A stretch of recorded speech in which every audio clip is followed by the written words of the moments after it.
it was after the Munson fight. You know, I showed a lot of improvement from the fight I had at the beginning of the year against Devin Cole to the fight I had against Jeff. A few months later, I had improved drastically, and I really don't even know how it happened. I just continued to do what I was doing anyways, meaning working hard in the gym, and then it just seemed to kind of come together on that night. And then a few months later, I ended up knocking out Bigfoot, which was like the true, like almost like, you know, the arrival of sorts to the higher level of mixed martial arts. But you know, I guess it would have been the Munson fight, but I've been doing the same things. You know, I've been working hard in the gym, and for some reason on that night in Dallas, everything just kind of came together. Yeah, it was the night. Thanks, Dan. Appreciate it. No problem. Thank you. Were you surprised that Dan said that he thought it would be a distance fight?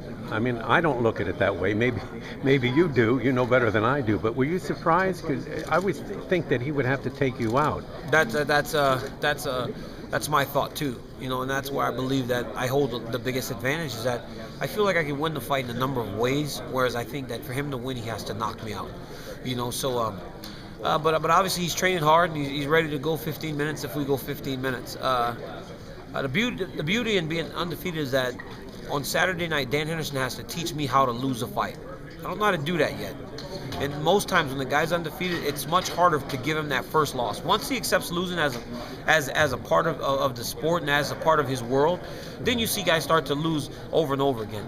But for me, that's not my reality. You know, I'm undefeated now. I love being undefeated. So he's going to have to teach me something that I don't know going into a cage and actually getting beat. You better hope he's not a good teacher, right? I hope he's a horrible teacher.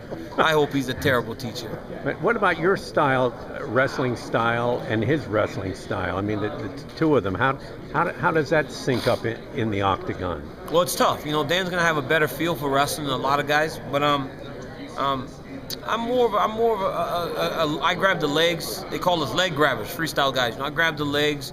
I can wrestle up top too, you know, but my takedowns, I prefer to get on the legs and actually drag them down or run them over. So that's where it differs. You know, I think that I can close the space a little bit easier because of my style of wrestling, whereas for him to take me down, he's gonna have to get pretty close.